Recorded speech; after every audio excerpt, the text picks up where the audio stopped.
في إحسانه ولا في امتنانه، لا في ملكه ولا في ملكه ولا في ملكوته، لا في جبره ولا في جبروته، لا في عظمته ولا في عظموته، لا في رحمته ولا في رحموته،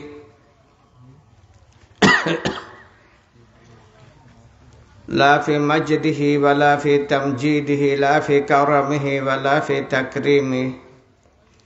ونشهد أن سيدنا ومولانا محمدا عبده ورسوله الذي بعثه الله عز وجل وأرسله بالرسالة والهداية والدراية والوقاية والعناية والأمانة والصداقة. بعثه الله عز وجل بالإمامة والقيادة والسيادة والرئاسة. زينه الله تعالى بالأخلاق المرضية والآداب الجيدة. شيده الله تعالى وأيده وأكده بالبينات الواضحة والدلائل القاطعة والبراهين الساطعة والمعجزات اللامعة.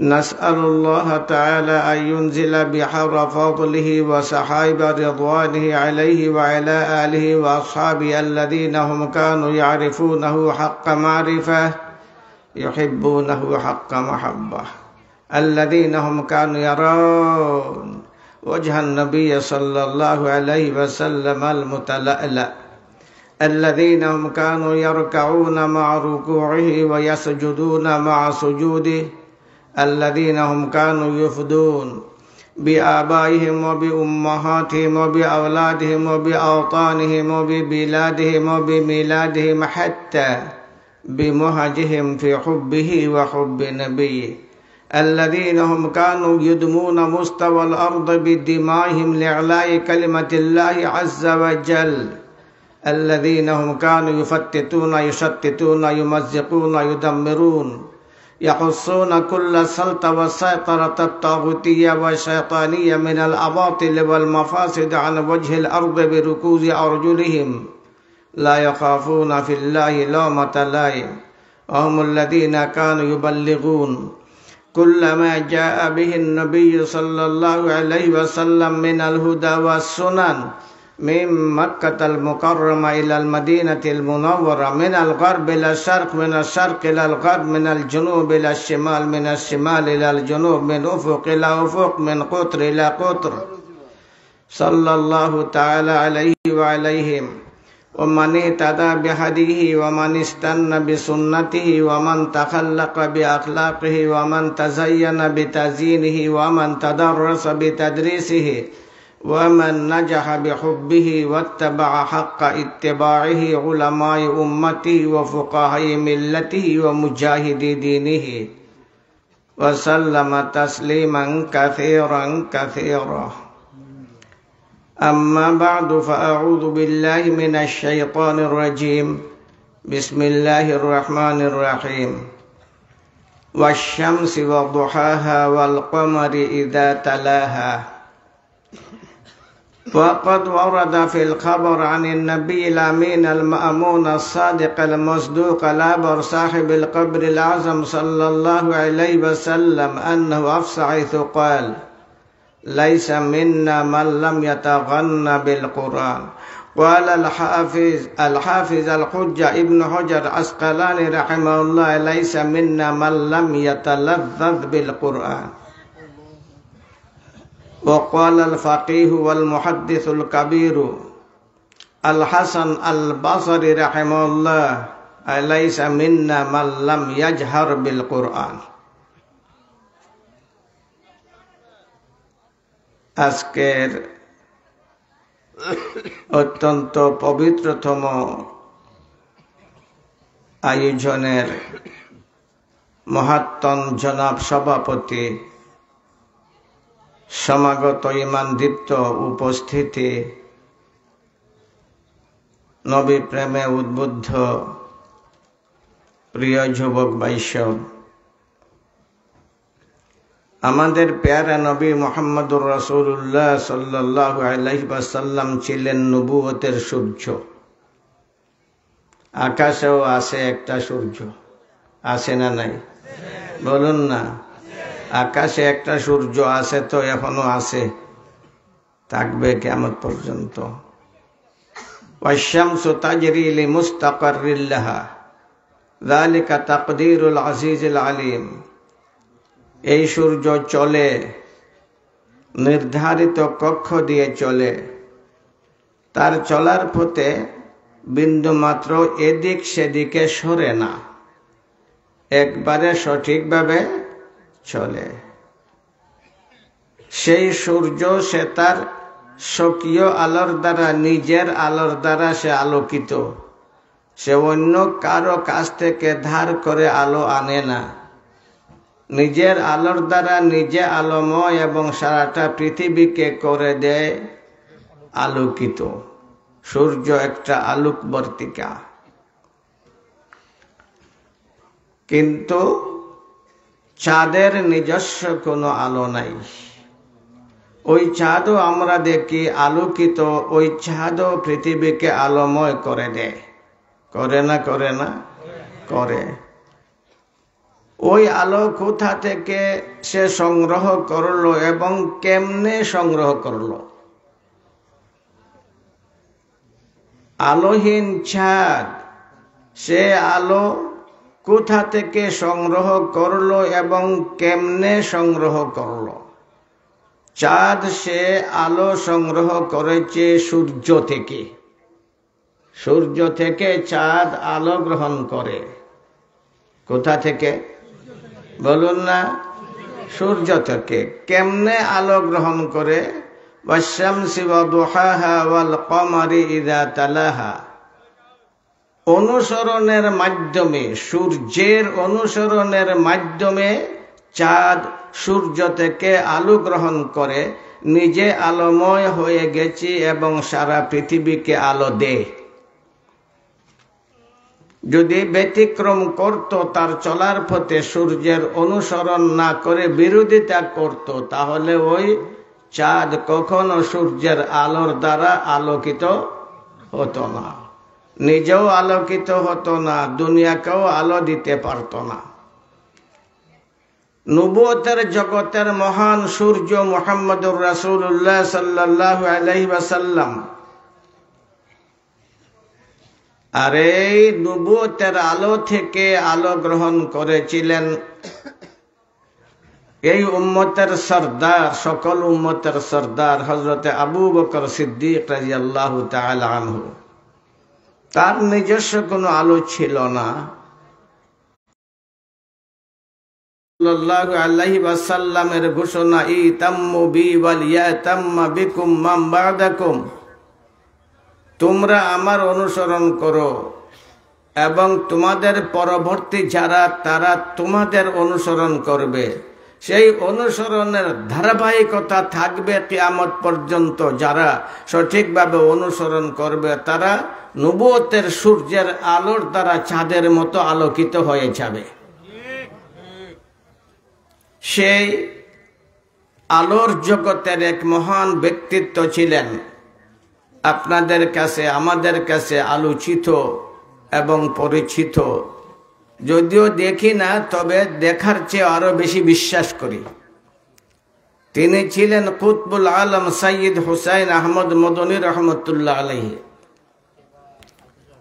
সৈয়দ রশিদ রেজা রহমতুল্লাহ আলাইহি লিখেছেন, তিনি যখন ভারতবর্ষে আসলেন, তখন দারুল উলুম দেওবন্দে গেলেন। দারুল উলুম দেওবন্দে গিয়ে দেখলেন একজন হুজুর হাদিসের দর্শ দিতেছেন। তিনি ছিলেন আল্লামা আনওয়ার কাশ্মীরি রহমতুল্লাহ আলাইহি।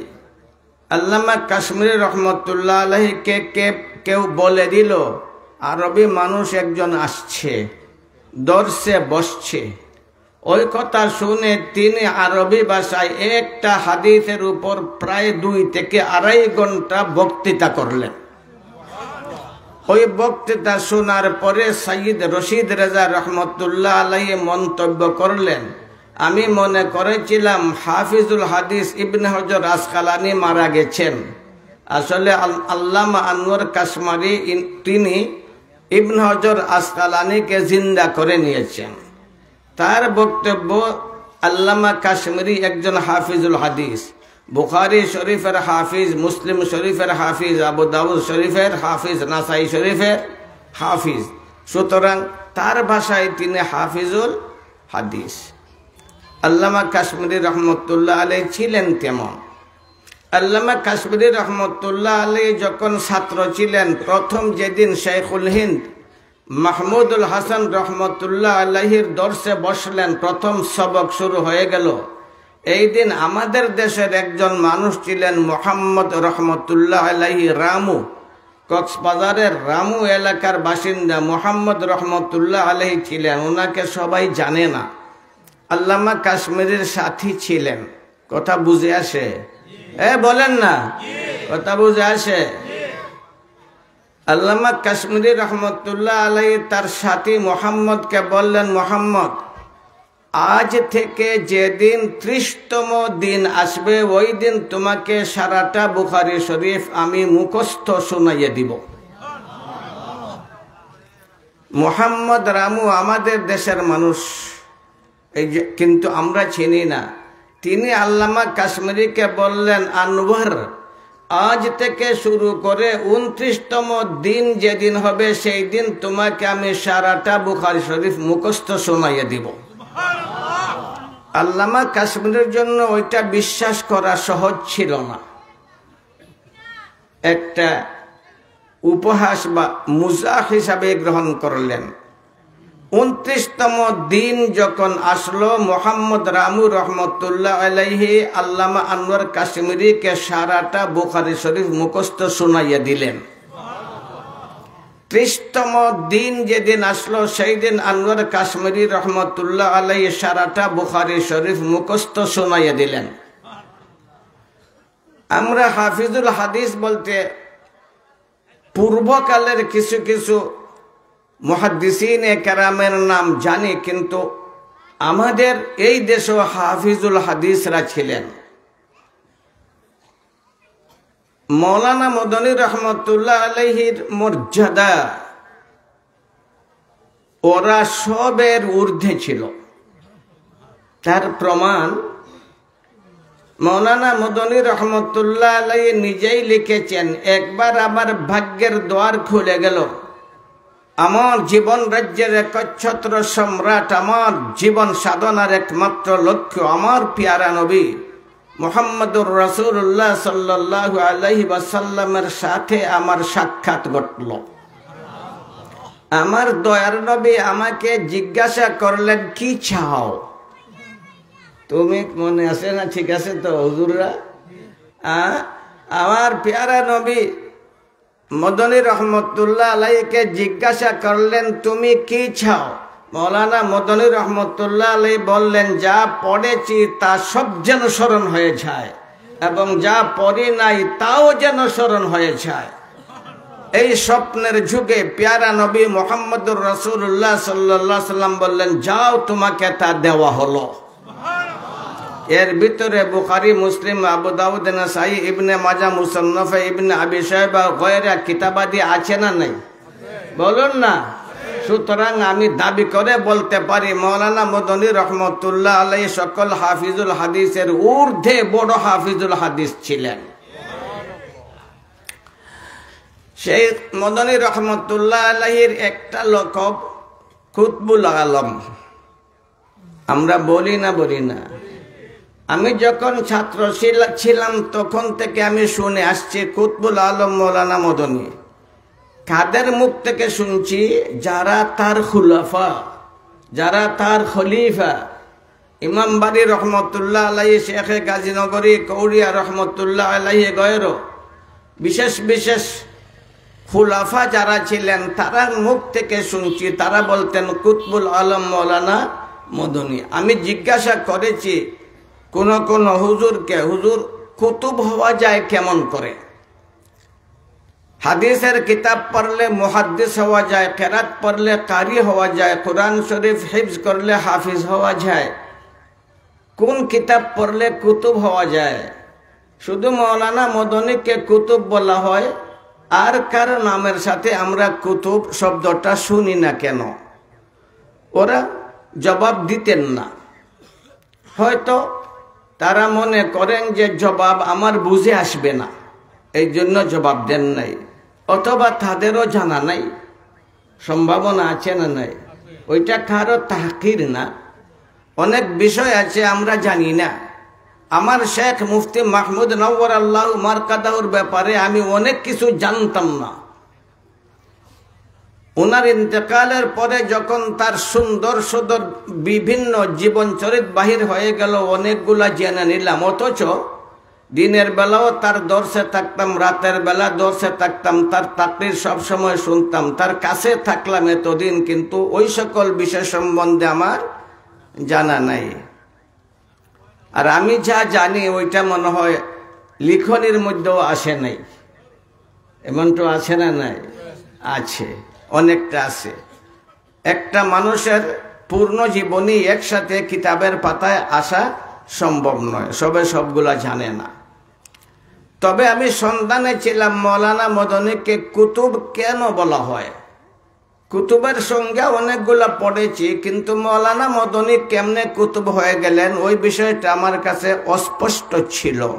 তবে তার খুলাফারা যেহেতু কুতুব বলেন, এই জন্য আমিও বলতাম এবং তাদের প্রতি আমার আস্থা ছিল, তাই মৌলানা মদনী কুতুব হয়ে গেছেন এই বিষয়েও আমার বিশ্বাস ছিল। তবে আমি সন্ধানে ছিলাম ওনাকে কেন কুতুব বলা হয়। একবারের কথা, দারুল হাদিসের মধ্যে যখন বসতেন মৌলানা মদনী রহমতুল্লাহ আলাইহি, তার দর্শের তরিকা ছিল ইমাম মালিক রহমতুল্লাহ আলাইহির মতো। ইমাম মালিক রহমতুল্লাহ আলাইহি যখন হাদিসের দর্শে বসতেন, তখন মাঝখানে কারো সাথে কথা বলতেন না। বড় থেকে বড় কেউ আসুক না কেন, দর্শ বন্ধ করতেন না। মৌলানা মদনী রহমতুল্লাহ আলাইহিরও এই তরিকাটা ছিল। জওহরলাল নেহেরু বসে দাঁড়াইয়া থাকতো, আমি ফটোর মধ্যেও দেখেছি। জওহরলাল নেহেরু মৌলানা মদনী রহমতুল্লাহ আলাইহির সামনে দাঁড়াইয়া থাকতো, দুই হাত জোর করে দাঁড়াইয়া থাকতো। একদিনের কথা, একটা অপরিচিত লোক আসলো।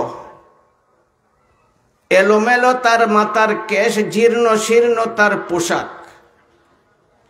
মৌলানা মদনী রহমতুল্লাহ আলাইহি মুসনদে হাদিসের মধ্যে বসা ছিলেন। সে সালাম করলো, মৌলানা মদনী রহমতুল্লাহ আলাইহি জবাব দিলেন এবং তার নিজের চাদর বিছিয়ে দিলেন। ওই লোকটা মদনী রহমতুল্লাহ আলাইহির চাদরের উপর ঘুমিয়ে পড়ল। ছাত্র যারা ছিল তারা সবাই হতবাক, কোথাকার ওই লোকটা আসলো, তাকে আমরা কেউ চিনি না, তার এত সাহস মৌলানা মদনীর চাদরের উপর পাও রেখে সে শুয়ে গেল, আবার দারুল হাদিসে। এত সাহস ওই লোকটাকে। মদনী রহমতুল্লাহ আলাইহি আরেকটা চাদর দ্বারা নিজেকে আবৃত করে কিবলামুখী বসে থাকলেন। এমন অবস্থায় প্রায় আধ ঘন্টা চলে গেল। যখন উনি চলে গেলেন, মদনী রহমতুল্লাহ আলাইহি ফট করে মসনদে বসে গেলেন। ছাত্রদেরকে বলতে লাগলেন, চলো ভাই, অর্থাৎ সবক শুরু করে দাও। ওরা সাধারণ ছাত্র ছিল না, বড় বড় বিজ্ঞ মুহাদ্দিস মুফতি ছিল।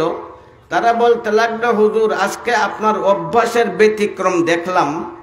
ওই লোকটাকে, যাকে আমরা কোনোদিন দেখিনি, চিনি নাই, আর তার এত সাহস, আপনার চাদরের উপর পাও রেখে সে ঘুমিয়ে গেল, আর আপনিও কি করলেন, চাদর দ্বারা নিজেকে ঢাইকে বসে থাকলেন। আমাদের বুঝে আসলো না। ওই বিষয়টা আগে খুলে বলুন, এরপরে আমরা সবক পড়ব। তারা বাধ্য করলো। শেষ পর্যন্ত মৌলানা মদনী রহমতুল্লাহ আলাইহি বলতে বাধ্য হয়ে গেলেন, ওই লোকটা বাগদাদের কুতুব।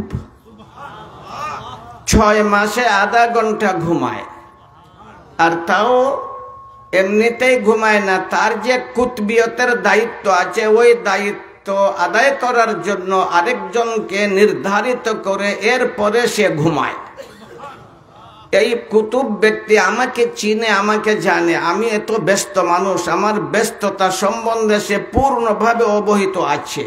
এই জন্য আমার কাছে আসার চেষ্টা করে না, সাহসও করে না। কিন্তু ইদানিং অবস্থা এমন হয়ে গেল, দেশে দেশে ঘুরলো, তার কুতবিয়তের দায়িত্ব আদায় করবে কে এমন মানুষ খুঁজে পায়নি। তাই বাধ্য হয়ে আমার কাছে আসলো, তাকে আমি ঘুমাইবার সুযোগ দিলাম, তার কুতবিয়তের দায়িত্ব আমি আদায় করলাম। সুতরাং মৌলানা মদনী রহমতুল্লাহ আলাইহি শুধু হাদিস জগতের সম্রাট ছিলেন তেমন না, বরং আধ্যাত্মিক জগতেরও সম্রাট ছিলেন তার যুগের। মৌলানা মদনী রহমতুল্লাহ আলাইহির অবস্থা অন্যের আলোচনার মাধ্যমে আমরা আরো জানতে পারি। মদনী রহমতুল্লাহ আলাইহির একজন ভক্ত ছিলেন, মুরব্বী ছিলেন, বয়স্ক ছিলেন। ওই মুরব্বীর লোকটা মদনী রহমতুল্লাহ আলাইহিকে যখনই দেখতো তখন বলতো বাতা দোঙ্গা, বলে দিব। ওই কথা বললেই মদনী রহমতুল্লাহ আলাইহি ওই লোকটাকে এসে জড়াইয়া ধরতেন, বুকে বুক মিলাইতেন, গলায় গলা মিলাইতেন। মদনী রহমতুল্লাহ আলাইহির শাগরেদার ভক্ত যারা ছিলেন তারাই একবারে হতবাক। আমরা বৎসরের পর বৎসর তার কাছে থাকি, তার খিদমত করি, তার থেকে শিক্ষা দীক্ষা গ্রহণ করি, কিন্তু কোনোদিন তার বুকের সাথে বুক মিলাবার সুযোগ পাই না, সাহসও নেই। ওই বৃদ্ধ লোকটার কি হয়ে গেল, ওনাকে দেখলেই বলে বাতা দোঙ্গা, আর বললেই মৌলানা মদনী ওই লোকটাকে জড়াইয়া ধরেন। তারা জিজ্ঞাসা করলেন, মুরব্বী সাহেব কি ব্যাপার? বলে দিব, আপনি বলেন। আর মৌলানা মদনী আপনাকে জড়াইয়া ধরেন, কি ব্যাপার? ওই লোকটা জবাব দিত, বাতাওঙ্গা নেই, আমি বলবো না। ওই লোকটা কি জবাব দিত? আমি বলবো না। মদনী রহমতুল্লাহ আলাইহির ইন্তেকালের পরে ওই মুরব্বী লোকটাকে জিজ্ঞাসা করা হলো, রহস্যই থেকে যাবে, এখন বলে দিন। ওই সময় ওই বৃদ্ধ লোকটা বলেছিল, একবার রাতের ঘন অন্ধকারে আমি গঙ্গুর দিকে যাত্রা শুরু করলাম। আমি খানকার মধ্যে যাব, সেইখানে গিয়ে ইবাদত করব। রাতের ঘন অন্ধকার, সারাটা দেশ যেমন একবারে নীরব নিথর, সব ঘুমের ঘুরে মগ্ন। আমি আশকার জজবার আগুন দ্বারা প্রজ্বলিত হয়ে আমি যাত্রা শুরু করলাম। কিছু দূরে যখন ছিলাম তখন হঠাৎ করে আমার নজরে পড়ল, খানকার যে ঘরটা ছিল ওই ঘরের দরজা লাফাইতে শুরু করেছে। ওই ঘরের দরজা লাফায়, একবার উপরের দিকে আর একবার নিচের দিকে যায়, এমনিভাবে দরজা লাফায়। বৃদ্ধ লোকটা বলে, আমি ভীত সন্ত্রস্ত হয়ে গেলাম, কি ব্যাপার, অদ্ভুত ব্যাপার, দরজা আবার সে লাফায়। আমি সাহস সারা হয়ে গেলাম, আগে বাড়ারও সাহস পাই না, পাশে ফিরে যাওয়ারও সাহস পাই না। দাঁড়িয়ে গেলাম, কিছুক্ষণ দাঁড়ানোর পরে সিদ্ধান্ত নিলাম, আমি যখন পাশের দিকে ফিরত যেতেই পারবো না, সুতরাং আগেই চলবো। তাই আমি আরো আগে চলতে লাগলাম। আরো কিছু যখন অগ্রসর হলাম তখন শুনতে পাই ওই দরজা শুধু লাফায় না, জিকিরের তালে তালে লাফায়। জিকিরের, বলো না, লা ইলাহা ইল্লাল্লাহ, লা ইলাহা ইল্লাল্লাহ, লা ইলাহা ইল্লাল্লাহ, লা ইলাহা ইল্লাল্লাহ। সেই বৃদ্ধ লোকটা বলতে লাগলেন, আমি একবারে ভয়ে কাতর হয়ে গেলাম। অদ্ভুত ব্যাপার, জিকিরের আওয়াজের সাথে সাথে আবার তার মধ্যে লাফালাফি। কি ব্যাপার ঘটলো? আমার শরীরের লোম খাড়া হয়ে গেল। এখন আমি একদম সাহসহীন হয়ে গেলাম। ভাবলাম কি দৌড় দিয়ে পালাবো কোথায়? কেউ নাই, সহায়ক কেউ নাই, মানুষ নাই, কেউ নাই। আবার দাঁড়িয়ে গেলাম। কিছুক্ষণ দাঁড়ানোর পরে আবার সিদ্ধান্ত নিলাম, মৃত্যু তো একবার আসবে, মৌত একবার আসবে। আমি যদি পাশের দিকে যাই তবেও মৌত আমাকে পেয়ে যাবে, আগে বাড়লেও মৌত আমাকে পেয়ে যাবে। তাহলে পাশের দিকে গিয়ে মরব না, আগে অগ্রসর হয়ে মরব। সুতরাং সেই সিদ্ধান্ত হিসেবে আমি আগে বাড়তে লাগলাম। যখন প্রায় কাছে চলে গেলাম, কথা বুঝে আসে তো সবার? কথা বলবো, বুঝেন তো? যখন আরো কাছে চলে গেলাম তখন শুনি না, ব্যাপার তো অন্য ধরনের। ওই ঘরের ভিতরে কে উচ্চস্বরে জিকির পড়ছেন, আর তার আওয়াজের সাথে আওয়াজ মিলাইয়া, তার কণ্ঠের সাথে কণ্ঠ মিলাইয়া দরজাও ইশকার মোহব্বতের সাথে জিক্রের মধ্যে রত হয়ে গেছে।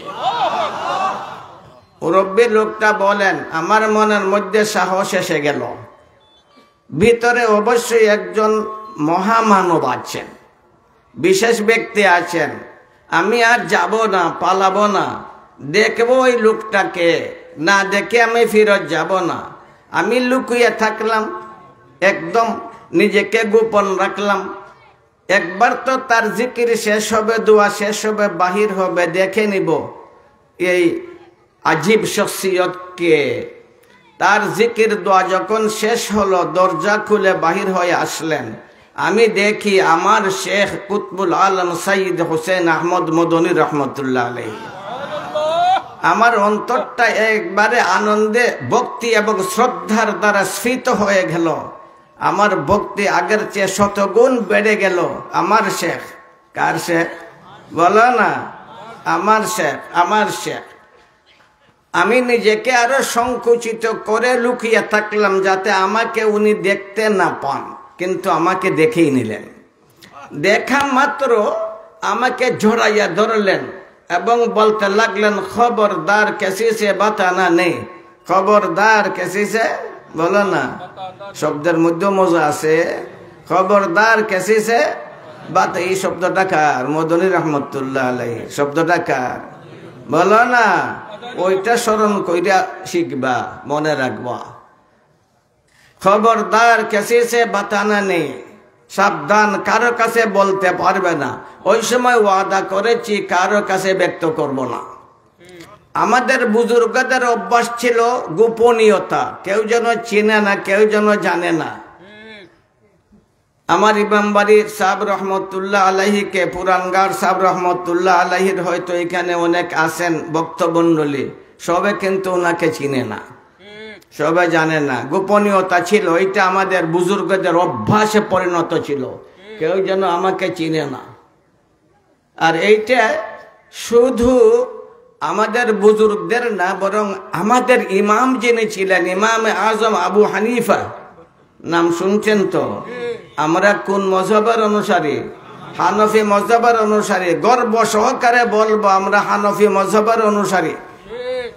ইমাম আজম আবু হানিফা রহমতুল্লাহ আলাইহির অভ্যাস ছিল, আল্লামা শাহরানী রহমতুল্লাহ আলাইহি তার মিজানুল কুবরার মধ্যে ইমাম আবু হানিফা রহমতুল্লাহ আলাইহির অবস্থা অত্যন্ত সুন্দরভাবে তুলে ধরেছেন। আল্লামা শাহরানী শাফি মযহবের একজন ইমাম, উনি হানফি মযহবের নন, কিন্তু এরপরও ইমাম আজম আবু হানিফা রহমতুল্লাহ আলাইহিকে তিনি যে উপস্থাপন করেছেন তা পড়লে ইমান তাজা হয়ে যায়। তিনি বলেন, আবু হানিফাকে চিনো, আবু হানিফাকে চিনো। আবু হানিফার তোমরা যে তানকিস করো, তার যে ত্রুটি বিচ্যুতি তোমরা আলোচনা করো, সাবধান হয়ে যাও। ইমাম আবু হানিফা কানা ইউহিব্বুল ইনজাওয়া ওয়াল ইস্তিগফা আনিন নাস। আবু হানিফার জীবন সাধনার লক্ষ্য ছিল গোপনে গোপনে থাকা, কেউ যেন তাকে চিনতে না পারে, গোপনে গোপনে থাইকা যেন দুনিয়া থেকে বিদায় নিতে পারে। এইটাই ছিল তার জীবন সাধনার লক্ষ্য, কিন্তু তা সম্ভব হলো না।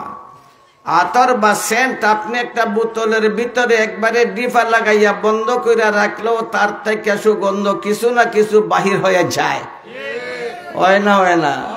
বাহির হয়ে যায়, রাখবেন কোথায়? একদিন স্বপ্নে তার ভাগ্যের দ্বার খুলে গেল। নবী সূর্য মুহাম্মদুর রাসূলুল্লাহ সাল্লাল্লাহু আলাইহি ওয়াসাল্লামের সাথে তার সাক্ষাৎ ঘটল। নবী করিম সাল্লাল্লাহু আলাইহি ওয়াসাল্লাম ইমাম আজম আবু হানিফা রহমতুল্লাহ আলাইহিকে লক্ষ্য করে বলতে লাগলেন, আবু হানিফা, তোমার মতবাদ কোরআন হাদিসের সাথে বেশি সামঞ্জস্যশীল, সুতরাং তুমি তোমার মতবাদ প্রকাশ করো। এই মনামি নির্দেশে, স্বপ্নীয় নির্দেশে, স্বপ্নীয় নির্দেশে ইমাম আজম আবু হানিফা রহমতুল্লাহ আলাইহি তার মতবাদ প্রকাশ করতে লাগলেন। আজ সারা দুনিয়ায় তার মতবাদ আছে না নাই? বলুন না, আছে না নাই? তাহলে আমরা সংকুচিত হওয়ার কোনো কারণ নাই। একবার বসছিলাম হরম শরীফে, একজন বিজ্ঞ আলিমের চলো বসলাম, মনে ছিল তার সাথে কিছু আলোচনা করে ইস্তেফাদা করব, ফায়দা নিব, এইটাই লক্ষ্য ছিল। তাকে আটকানো মাটকানো এটা আমার লক্ষ্য ছিল না। আমি জিজ্ঞাসা করলাম, মা হুয়া শুগলুকা ইয়া শাইখ, আপনার ব্যস্ততা কি, আপনি কি করেন? ওই মৌলানা জবাব দিলেন, আমি বুখারী শরীফ পড়াই। কোনো কথা আছে নাকি? লাম্বইয়ার কথা না, আমি অসুস্থ মানুষ এমনিতে।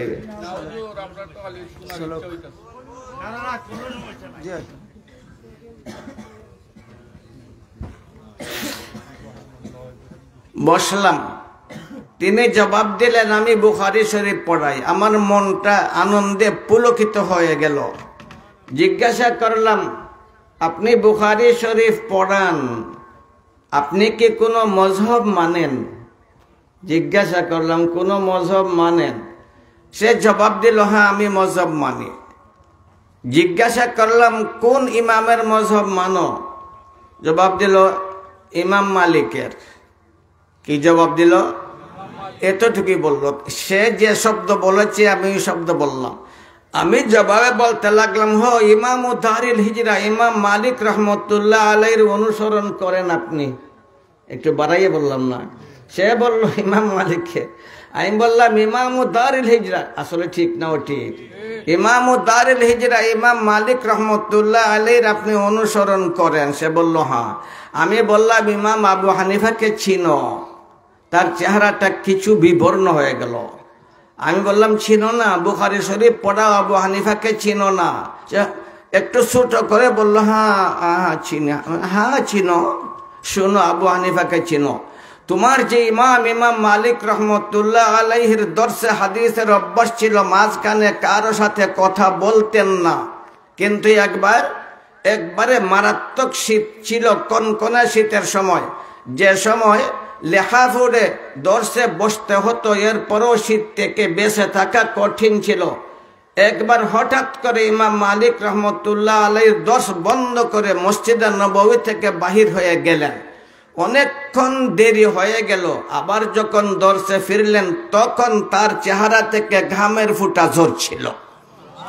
তার ছাত্র যারা, তারা ছিল বড় বড় ফকি, বড় বড় মুহাদ্দিস। তারা জিজ্ঞেস করতে লাগলো, হুজুর আপনি আজ আপনার অভ্যাসের উল্টা করে নিলেন। আপনি কোনোদিন দর্শ বন্ধ করে বাহিরে কোথাও যান না বা কারো সাথে সাক্ষাৎ করেন না। আজ অদ্ভুত ব্যাপার দেখলাম, আপনি হঠাৎ করে বাহির হয়ে গেলেন। আচ্ছা, বাহির হয়ে গেছেন ঠিক, আমরা এই শীতের যন্ত্রণায় একবারে কাঁপতে আছি, প্রকম্পিত আমাদের দেহ, কিন্তু আপনার চেহারা থেকে ঘাম ঝরছে, ব্যাপার কি? তিনি বলতে লাগলেন, ভাই ওইগুলা শোনার কোনো প্রয়োজন নাই, সবক শুরু করে দাও। তারা বলতে লাগলো, না ওইগুলা শোনাইতে হবে, আর না হয় আমরা পড়বো না। তখন তিনি বাধ্য হলেন, বলতে লাগলেন, আমি একজন এমন মহান ব্যক্তির সাক্ষাতে গিয়েছিলাম, যার কলবের মধ্যে কোরআন হাদিসের ইলমের সাগর উত্থাল। তার সাথে যখন সাক্ষাতে গেলাম, সেই ইলমের অনুভবে আমি ঘরমাত্ত হয়ে গেছি। তারা হতবাক, আপনার চেয়ে আরো বড় আলিম আছে কি? তাদের ধারণা ওইটা স্বাভাবিক, ছাত্রদের ধারণা আমার হুজুরি সবচেয়ে বড়, ঠিক না? আমার হুজুরি সবচেয়ে বড়। তাদের ধারণায় ছিল ইমাম মালিক রহমতুল্লাহ আলাইহির চেয়ে বড় আলিম কেউ নেই। কিন্তু এমন আলিমকে যার সাক্ষাতে যাওয়ার পরে ইমাম মালিক রহমতুল্লাহ আলাইহির চেহারা থেকে ঘামের ফুটা ঝরতে লাগলো। জিজ্ঞাসা করতে লাগলেন, উনি কে, কার সাক্ষাতে আপনি গিয়েছিলেন? তখন ইমাম মালিক রহমতুল্লাহ আলাইহি জবাব দিয়েছিলেন, উনি হচ্ছেন ইমাম আবু হানিফা নুমান রহমতুল্লাহ আলাইহি। তো ইমাম আজম আবু হানিফা রহমতুল্লাহ আলাইহির জীবন সাধনার লক্ষ্য ছিল আল ইনজিওয়া ওয়াল ইস্তিগফা আনিন নাস, গোপনে গোপনে থাকা। যেমন ভাবে আমার পুরানগার হুজুর গোপনীয়তা অবলম্বন করতেন, প্রকাশ করতেন না। হ্যাঁ, বিশেষ বিশেষ মহফিলে বসলে, তার বিশেষ আলোচনা শুনলে তখন অনুভূত হতো তিনি যে কোন স্তরের মানুষ ছিলেন। তার মধ্যে সবচেয়ে বড় গুণ যেটা ছিল, সেটা ছিল ফানাফিস শাইখ। কি ছিল বলো না? ফানাফিস শেখ প্রত্যেকটা কথায়, প্রত্যেকটা কর্মে, প্রত্যেকটা আমলে, প্রত্যেকটা ব্যাপারে তিনি অনুসরণ করেছেন কুতুবুল আলম সাইয়্যিদ হোসেন আহমদ মদনী রহমতুল্লাহ আলাইহি। আমার মধ্যে যখন তিনি দেখতেন মদনী রহমতুল্লাহ আলাইহির আমল এর চেয়ে একটু কিছু ব্যতিক্রম, সঙ্গে সঙ্গে বলে দিতেন আপনি ওইটা করলেন না কেন। যেমন খুতবা, কই ছিলাম না এই বড় মানুষের সিলেটের, না না ওই রেঙ্গা না, ওই আঙ্গুরা মাদ্রাসার যে দস্তারবন্দির সম্মেলন হলো, যেখানে মদনী জনাব আরশাদ সাহেব মুদ্দাজিরুল আলীর আসার কথা ছিল, উনি আসতে দেরি হয়ে গেছিল। ওইখানে আমি জুমার নামাজ পড়াইলাম। তাদের এই প্রস্তাব ফাঁস হইল আমি জুমার নামাজ পড়াইব। আসলে আমার মন চাইল না, আমি অনেক বাধা দিলাম, কিন্তু সবাই যেহেতু এক হয়ে গেছেন, এত আলিমুল আমার আদেশ, ওইটা বাদ দেওয়াও যায় না। শেষ পর্যন্ত নামাজ পড়াইলাম, খুতবা দিলাম, আরবি ভাষায় খুতবা দিলাম। আমি আমার খুতবা পড়েছি, আমি কারো কোনো খুতবার অনুসরণ করি নেই, খুতবা পড়েছি, দীর্ঘ খুতবা পড়লাম, তিনিও ছিলেন মৌজুদ। আমার খুতবা শুনে সবাই আলহামদুলিল্লাহ খুশি হয়েছেন, কিন্তু আমার পুরানগার শেখ সাহেব রহমতুল্লাহ আলাইহি খুশি হতে পারলেন না। তিনি আমাকে ডাকলেন, ডাইকা বললেন বহুত সুন্দর খুতবা পড়েছ, আরবি ভাষার উপর তোমার অভিজ্ঞতা আছে, কোরআন হাদিসের মধ্যে তোমার জ্ঞান আছে, সব কিছু আছে, তবে আমার মৌলানা মদনী রহমতুল্লাহ আলাইহির খুতবা পড়লে না কেন? আমার শরীরটা শিহরিয়া উঠল, আমার অন্তরের মধ্যে নূতন একটা মারিফতের ভাব উচ্ছ্বসিত হয়ে গেল, যে শেখের প্রতি তাদের কি পরিমাণ যে আদব আর শ্রদ্ধা ভক্তি ছিল, অনুসরণের মাত্রা তাদের মধ্যে কেমন ছিল। আসলে অনুসরণ ছাড়া, খিদমত ছাড়া কিছুই হাসিল হয় না। আমাদের শেখুল হিন্দ রহমতুল্লাহ আলীর ব্যাপারে মৌলানা মদনী রহমতুল্লাহ আলী একটা চিঠির মধ্যে লিখেছেন। মৌলানা শেখুল হিন্দ রহমতুল্লাহ আলী শেখুল হিন্দ শুধু নন, তিনি শেখুল আরব ওয়াল আজম। শেখুল হিন্দ রহমতুল্লাহ আলী শেখুল আরব ওয়াল, বলো না, আজম, শেখুল আরব ওয়াল আজম। বই পড়লে ওইগুলা পড়লে বুঝবা। তো শেখুল আরব ওয়াল আজম শেখুল হিন্দ রহমতুল্লাহ আলী একবার দেখলেন তার উস্তাদ কাসিমুল উলুম ওয়াল মারিফা কাসিম নানতুই রহমতুল্লাহ আলীর পিতা আল্লামা জুলফুকার আলী রহমতুল্লাহ আলী, মনে হয় ওনার নাম, আমারও এখন স্মরণ থাকে না, বুড়ো হয়ে গেছি না, স্মরণ থাকে না, অনেক সময় ভুল হইয়া যায়। ওনার দাস্ত হইতেছে, উস্তাদের পিতার দাস্ত হইতেছে, উস্তাদের বাবার দাস্ত, বুঝো তো, দাস্ত বুঝো না, দাস্ত হইতেছে, মারাত্মক ভাবে দাস্ত হইতেছে, ফ্লোর নষ্ট হয়ে গেছে, কাপড় নষ্ট হয়ে গেছে, কেউ ঘরে ছিল না, কেউ ঘরে ছিল না। কাসিম নানতুই রহমতুল্লাহ আলীর বাড়িও আমি দেখেছি, সেই বাড়িটা এখনো আছে, দেখলাম ঘুরলাম, দেখলাম আর ঘুরলাম। জমিদার শ্রেণীর লোক ছিলেন কাসিম নানতুই রহমতুল্লাহ আলাইহি। তো উনার ঘরে কেউ ছিল না, উনার পিতার দাস্ত হতে ছিল মারাত্মক ভাবে, বিছানা নষ্ট হয়ে গেছে, কাপড় নষ্ট হয়ে গেছে, ফ্লোর নষ্ট হয়ে গেছে, কেউ ছিল না। শেখুল হিন্দ রহমতুল্লাহ আলী ছাত্র ছিলেন, উনি ওই সবগুলা পরিষ্কার করতে লাগলেন, কাপড় ধুইয়া দিলেন, বদলাই দিনের পরিষ্কার করলেন, ওনাকে ভালো কাপড় পরাইলেন, বিছানায় রাখলেন। এরপরে ফ্লোরের মধ্যে যে মলমূত্র পড়েছিল নিজের হাত দ্বারা পরিষ্কার করতে লাগলেন। কিসের দ্বারা? ওই সময় কাপড়, পাতা ছাতা আর অন্য কিছু ছিল না, ছিল, কিন্তু শেখুল হিন্দ রহমতুল্লাহ আলাইহি নিজের হাত দ্বারা ওই মলমূত্র পরিষ্কার করতে লাগলেন, মনের আনন্দে, মনের আনন্দে, মনের আনন্দে। মালিকিন নাসিনান, আমার নবীর পবিত্র শরীরের রক্ত পান করতেছিলেন মনের আনন্দে। শেখুল হিন্দ রহমতুল্লাহ আলাইহি যখন পরিষ্কার করতে লাগলেন, কেউ ঘরে ছিলেন না। কাসিমুল উলুম ওয়াল মারিফা কাসিম নানতুই রহমতুল্লাহ আলাইহি কোথা থেকে আসলেন শেখুল হিন্দের খবরও নাই। পাশের দিক দিয়া ঘরের দিকে ঢুকতে চাইলেন, দেখেন যে তার পিতার মলমূত্র ওইগুলা মাহমুদুল হাসান নিজের হাত দ্বারা পরিষ্কার করেই চলছে। ওই সময় আকাশের দিকে তাকাইলেন আর এক চিৎকার করে উঠলেন, আকাশের দিকে তাকাইলেন, চিৎকার করে উঠলেন আর শেখুল হিন্দের জন্য দোয়া করে নিলেন। আল্লাহ তাআলা শেখ কাসিম নানতী রহমতুল্লাহ আলাইহির দোয়াকে এমন ভাবে কবুল করলেন, মাহমুদুল হাসান রহমতুল্লাহ আলাইহি শুধু শেখুল হিন্দ নন বলকে শেখুল আলম হয়ে গেলেন। এই ধারাবাহিকতায় গ্রথিত আমাদের পুরনগার শেখ সাহেব রহমতুল্লাহ আলাইহি, তার মধ্যে সেই চরিত্র ছিল, কেউ যেন আমাকে চিনে না, কেউ যেন আমাকে চিনে না। যারা তার মহফিলে একা একা খালওয়াতের মধ্যে বসছে, জালওয়াতে নয়, খালওয়াতে যারা বসছে, আলাপ আলোচনা শুনেছে, তারা বুঝতে পারবে এই আল্লামা রহমতুল্লাহ আলাইহির মধ্যে ইলম মারিফতের যে গভীরতা কতটুকু ছিল। আল্লাহ তাআলা উনার কবরকে জান্নাতুল ফিরদাউস বানাইয়া দিক। আল্লাহ তাআলা উনার ফয়জাত দ্বারা আমাদের সবাইকে ফয়জিয়াব করুক। সবাই বলুন আমিন। ওয়া আখিরু দাওয়ানা আনিল হামদুলিল্লাহি রাব্বিল আলামিন। আসসালামু আলাইকুম ওয়া রাহমাতুল্লাহ।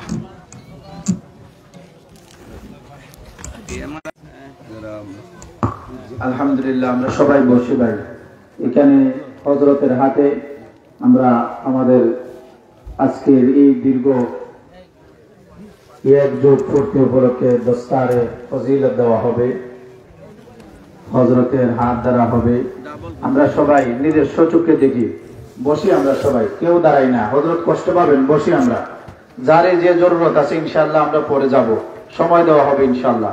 আমরা সবাই নিজ নিজ জায়গায় বসে যাই, মেহরবানি করে বসে যাই। জি, নামের তালিকা বল। তালিকা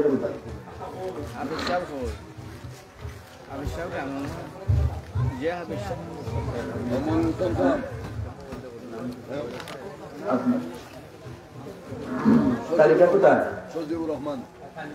আচ্ছা, নম্বর সৈয়দ হাফিজুর রহমান, পিতা সৈয়দ লুৎফর রহমান, উনি খানকায়ে হুসাইনিয়া মাদানী হাফিজিয়া মাদ্রাসায় হিফজ শেষ করেছেন। সজীব আহমদ, পিতা ফৈজুল মিয়া, শান পুরানগাঁও। মোহাম্মদ হাফিজুর রহমান, মোহাম্মদ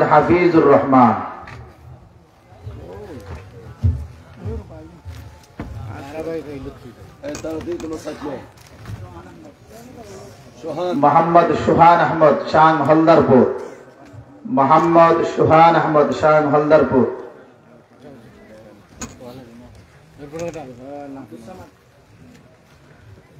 মোহাম্মদ আব্দুস হাফেজ, মোহাম্মদ আব্দুস সামাদ,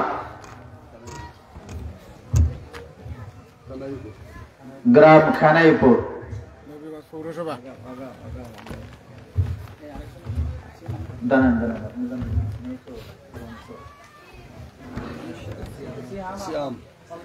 হাফেজ মোহাম্মদ আব্দুস সামাদ, শান অলিপুর।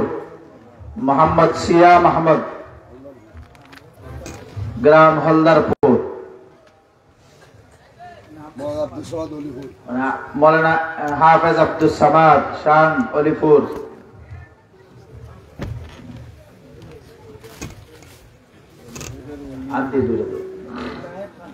মোহাম্মদ জাহেদ খান, হাফেজ মোহাম্মদ জাহেদ খান, গ্রাম বড়গাঁও।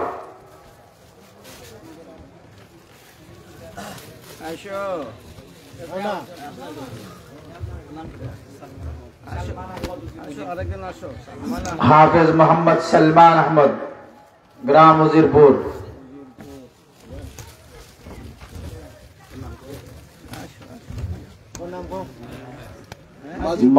হাফেজ মোহাম্মদ মাজিদুল ইসলাম, শান নোয়াপাড়া, মাধবপুর। মোহাম্মদ নাঈম আহমদ, হাফেজ মোহাম্মদ নাঈম আহমদ, শান গুজাকায়েত।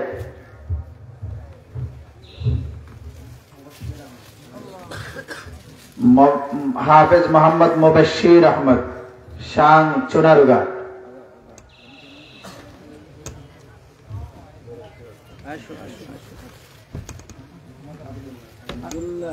মোহাম্মদ হাফেজ মোহাম্মদ আব্দুল্লাহ শান সোনারুঘাট,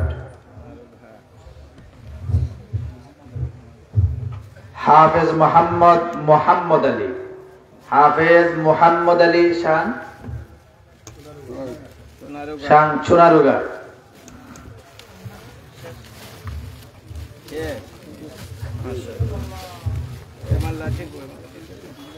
কতজন আছে?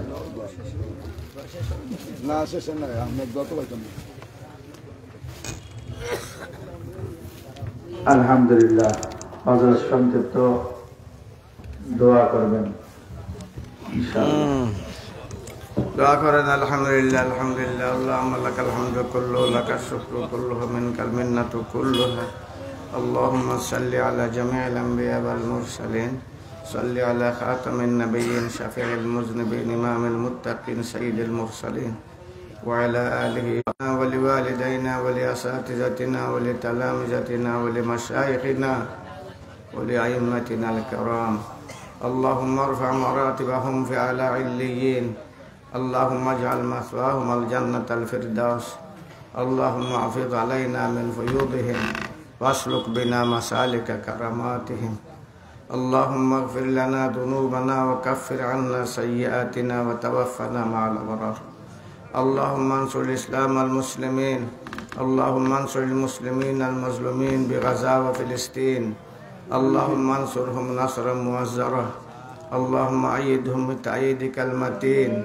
اللهم زدهم قوة وصبرا وثباتا اللهم اخذل اليهود والنصارى اللهم دمر ديارهم مزق جمعهم شتت شملهم فل حدهم خذهم أخذ عزيز مقتدر اللهم أحصهم عددا واقتلهم بددا ولا تبق منهم أحدا اللهم اجعلهم كعصف مأكول اللهم أعز الإسلام والمسلمين اللهم أجرنا وأجرهم من خزي الدنيا وعذاب الآخرة اللهم اختم بالسعادة أجالنا اللهم إنا نسألك علما نافعا عملا صالحا فهما كاملا رزقا واسعا كسبا حلالا طيبا مباركا والتوبة نصوحا والتوبة قبل الموت والراحة عند الموت والنجاة والمغفرة بعد الموت والفوز بالجنة والنجاة من النار يا عزيز يا غفار وصلى الله تعالى على خير خلقه محمد وعلى آله وأصحابه أجمعين آمين برحمتك يا জুবাইর মধ্যে একটা ভাগে দিলেন আপনারা ছোট ভাই না। আলহামদুলিল্লাহ, আমরা নামাজ পড়ব। নামাজের পরে ইনশাআল্লাহ আল্লামা মুশাহিদ আলী কাসেমি দামাত বরকাতুম, যিনি অনেক সুন্দর আলোচনা করেন, ওনার আলোচনা অনেক সুন্দর। আমি নিজে ওনার আলোচনা শুনি। আপনারা সবাই ইনশাআল্লাহ আলোচনা, উনি নামাজের পরপরই ইনশাআল্লাহ আলোচনা করবেন। আমরা সবাই ওযু করে নিই, এখন আজান হবে।